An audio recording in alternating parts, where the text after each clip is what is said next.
સમાચાર સુપરફાસ્ટની શરૂઆત કરીએ। ન્યૂઝ 18 ગુજરાતીને મળેલી માહિતી પ્રમાણે એવી ચર્ચા વહેતી થઈ છે કે આનંદીબેન પટેલ ગાંધીનગરથી લોકસભાની ચૂંટણીમાં ઝંપલાવી શકે છે। હાલ આનંદીબેનના ગુજરાત આગમનની ચર્ચા તેજ બની છે। મહત્વનું છે કે હાલ આનંદીબેન પટેલ મધ્યપ્રદેશ અને ઝારખંડના રાજ્યપાલનો કાર્યભાર સંભાળી રહ્યા છે।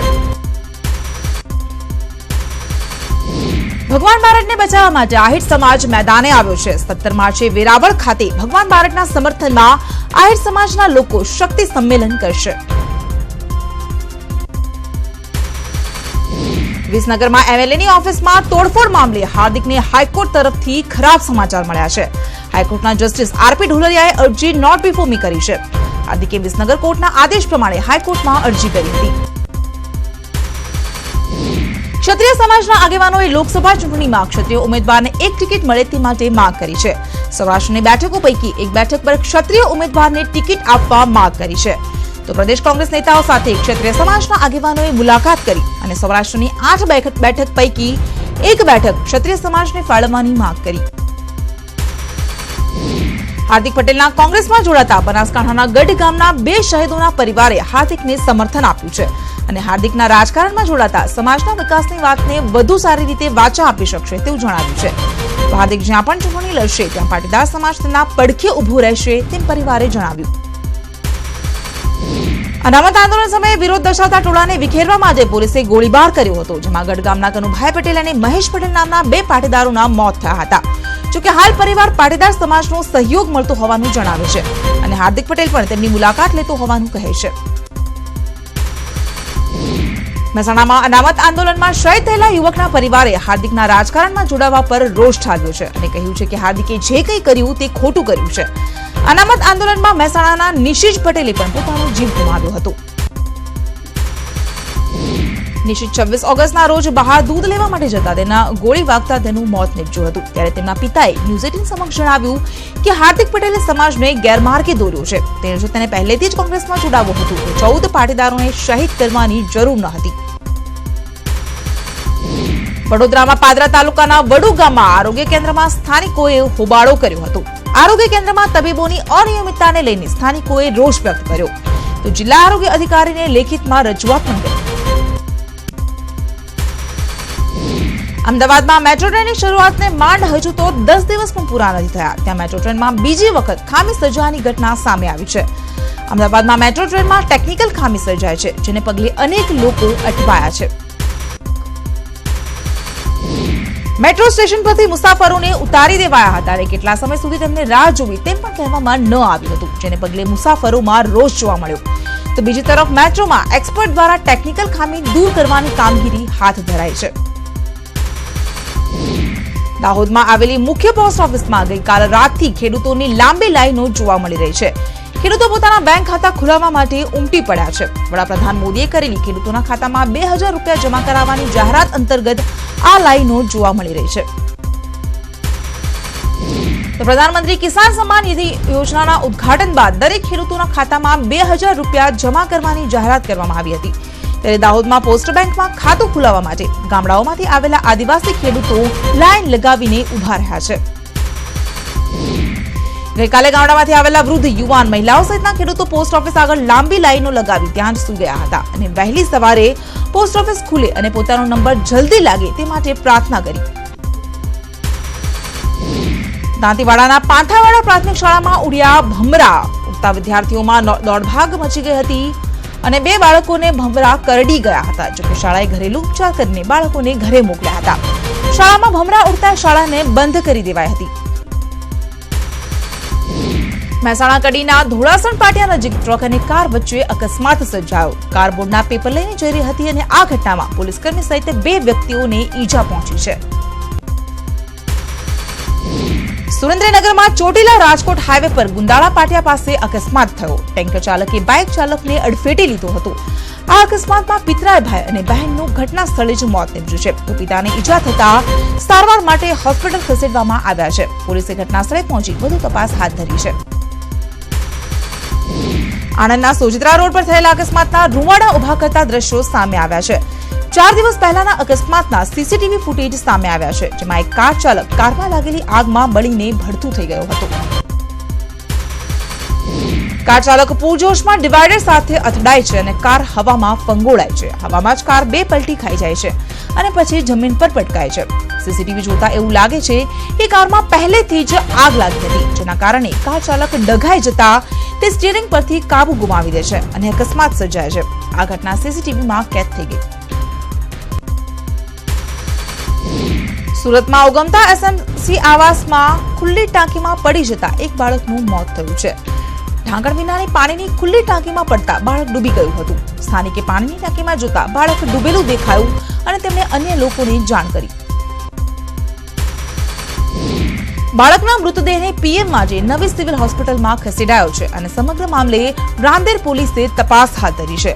મહત્વનું છે કે શિવગંગાનગર આવાસમાં આવેલી 9 બિલ્ડિંગમાં પાણીની ટાંકીના ઢાંકણ જ નથી.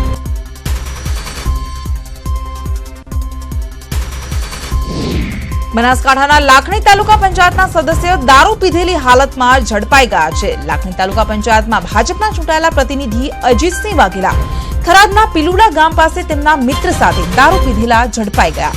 થરાદ પોલીસે અજીતસિંહ વાઘેલા સહિત 4 લોકો સામે ગુનો નોંધ્યો છે અને કાયદેસરની કાર્યવાહી હાથ ધરી છે. અમદાવાદના દેત્રોજ તાલુકામાં યુવાનની ગોળી મારી હત્યા કરાઈ છે. વિષ્ણુભા ઝાલા નામના યુવાન પર 2 રાઉન્ડ ફાયરિંગ થયું અને તીક્ષ્ણ હથિયાર વડે હુમલો પણ કર્યો હતો. તો કૌટુંબિક ભાઈઓએ ભેગા મળીને જૂની અદાવતમાં વિષ્ણુભાની હત્યા કરી છે. દેત્રોજ પોલીસે ગુનો નોંધી વધુ તપાસ હાથ ધરી છે. રાજકોટમાં પોલીસ કમિશનરના જાહેરનામાનો ભંગ કરવા બદલ 7 લોકોને ઝડપી પાડવામાં આવ્યા. પબજી ગેમ રમતા લોકો પર વિવિધ પોલીસ સ્ટેશનના સ્ટાફે કાર્યવાહી કરી છે અને એક જ દિવસમાં પોલીસે કાર્યવાહીમાં 7 લોકોની ધરપકડ કરી. પોલીસ કમિશનરે જાહેરનામું બહાર પાડીને પબજી ગેમ પર પ્રતિબંધ લગાવ્યો હતો. અંકલેશ્વરના ખરોડ ગામે માટી ખોદકામના ચેકિંગમાં ગયેલી ખાણ ખનીજ વિભાગની ટીમ પર હુમલો થયો. સુપરવાઇઝર અને અન્ય 2 લોકોને માર મારવામાં આવ્યો. તો સાથે ખાનગી ગાડીમાં તોડફોડ પણ કરવામાં આવી. તાલુકા પોલીસે ગુનો નોંધી તપાસ શરૂ કરી છે. બોટાદના સાળંગપુરમાં છેલ્લા 200 વર્ષથી ધૂળેટીનો પર્વ ધામધૂમથી ઉજવાય છે. ત્યારે આ વખતે ધૂળેટી પર્વ દિન નિમિત્તે બીએપીએસ સ્વામિનારાયણ મંદિર ખાતે ફૂલોત્સવ કાર્યક્રમનું આયોજન કરવામાં આવ્યું છે, જેમાં પાણીનો ઉપયોગ નહીં કરવામાં આવે. ગુજરાત તેમજ ભારતમાં પડેલા ઓછા વરસાદને લઈને મહંત સ્વામી દ્વારા આ નિર્ણય લેવામાં આવ્યો છે. ફૂલોત્સવમાં આ વર્ષે પાણીની જગ્યાએ ફૂલો અને ગુલાલની વર્ષા કરવામાં આવશે. સંસ્થાના વડા મહંત સ્વામીના હસ્તે ફૂલોત્સવની ઉજવણી કરાશે. આશરે 200 વર્ષ બાદ પ્રથમ વખત પાણીની જગ્યાએ ફૂલોનો ઉપયોગ કરાશે. અંબાજી પંથકમાં વાતાવરણમાં પલટો જોવા મળ્યો. આકાશમાં વાદળો સાથે વરસાદી માહોલ છવાયો અને ઉનાળામાં પણ ચોમાસાનો અહેસાસ થઈ રહ્યો છે. વાદળોને પગલે ખેડૂતોને ઊભા પાકમાં નુકસાનની ભીતિ છે.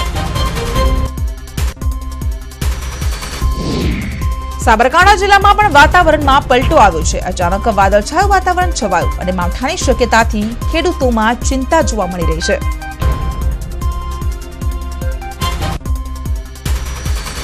તો બીજી બાજુ અરવલ્લી જિલ્લામાં પણ વાતાવરણમાં પલટો જોવા મળ્યો. યાત્રાધામ શામળાજીના વાતાવરણમાં વહેલી સવારથી જ વાદળછાયું વાતાવરણ જોવા મળ્યું.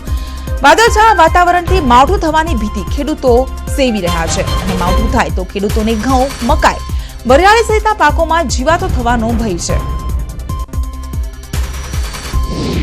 બનાસકાંઠામાં કમોસમી વરસાદ વરસ્યો છે. ગ્લોબલ વોર્મિંગની અસરને કારણે ઋતુચક્રમાં ફેરફાર જોવા મળી રહ્યો છે અને સવારથી જ વાદળછાયા વાતાવરણ સાથે કમોસમી છાંટા પડ્યા છે. તો વારંવાર વાતાવરણમાં ફેરફારથી ખેડૂતો ચિંતિત બન્યા છે અને ખેડૂતોને પાકમાં નુકસાન જવાની ભીતિ સતાવી રહી છે. તો આ તરફ રાજકોટના વાતાવરણમાં પણ પલટો જોવા મળ્યો. વહેલી સવારે વાદળછાયા વાતાવરણ વચ્ચે વરસાદી માહોલ જોવા મળ્યો ત્યારે ખેડૂતોની ચિંતામાં વધારો જોવા મળ્યો. ખેડૂતોને ઊભા પાકને નુકસાનની ભીતિ છે.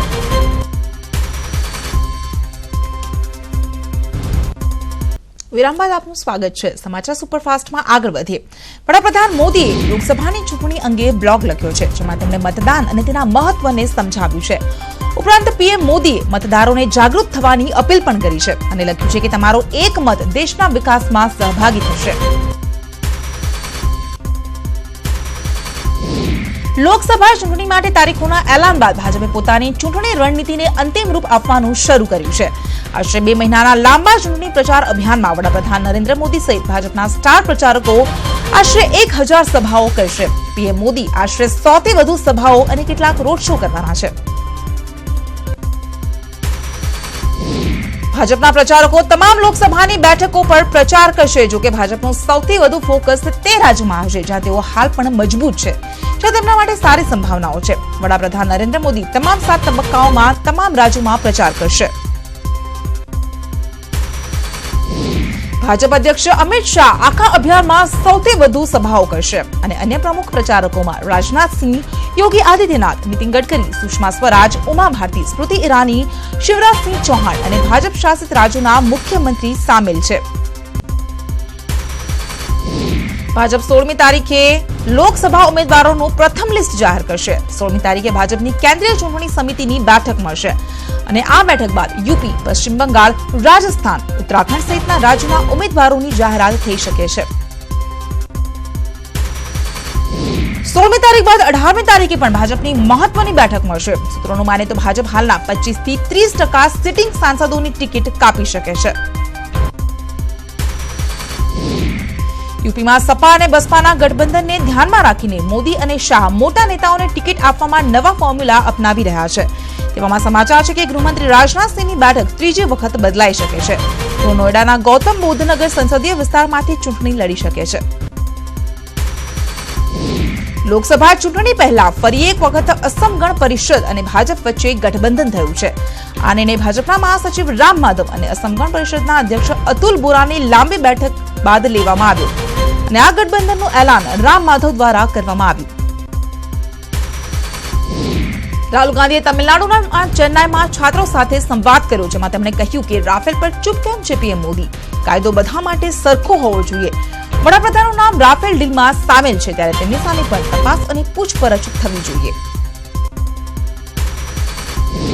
રાજસ્થાન પોલીસે દૌસાના બસવા વિસ્તારમાંથી એક દારૂ ભરેલી ટ્રકને જપ્ત કરી છે, જેમાંથી પોલીસને દારૂની બોટલોમાંથી ભરેલા 239 કાર્ટન જપ્ત કર્યા છે. તો સાથે પોલીસે 2 લોકોની ધરપકડ કરી પૂછપરછ શરૂ કરી.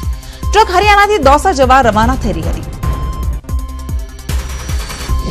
ભાજપ નેતા તથા મહારાષ્ટ્રના મુખ્યપ્રધાન દેવેન્દ્ર ફડણવીસ અને શિવસેના પ્રમુખ ઉદ્ધવ ઠાકરે વચ્ચે મુલાકાત થઈ.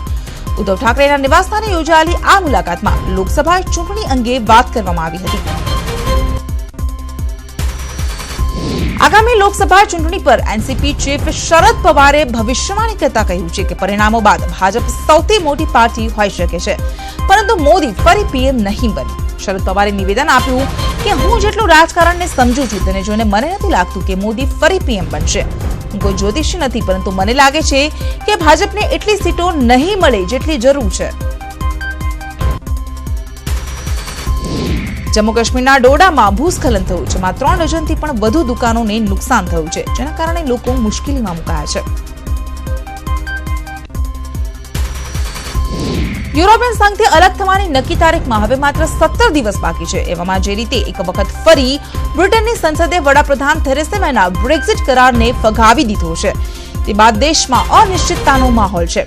બ્રિટિશ સંસદના નીચલા સદને 242ના મુકાબલે 391 વોટોથી આ કરારને ફગાવી દીધો. પાકિસ્તાને JF-17 થંડર લડાકુ વિમાનને સ્વદેશી રૂપે વિકસિત કરી વિસ્તારિત રેન્જવાળું એક સ્માર્ટ હથિયાર બનાવ્યું છે અને તેનું સફળ પરીક્ષણ કર્યું છે. હવે આ લડાકુ વિમાન દિવસ અને રાતમાં ખૂબ સટીકતાથી લક્ષ્ય સાધવામાં સક્ષમ છે. ત્યારે પાકિસ્તાને જણાવ્યું છે કે અમે પણ રાત્રિના સમયે દુશ્મનોને જવાબ આપી શકીએ છીએ.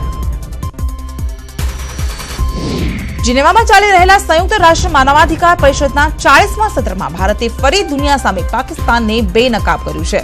ભારતે દુનિયાને જણાવ્યું કે POK પર પાકિસ્તાનના ગેરકાયદે કબજાને કારણે લોકો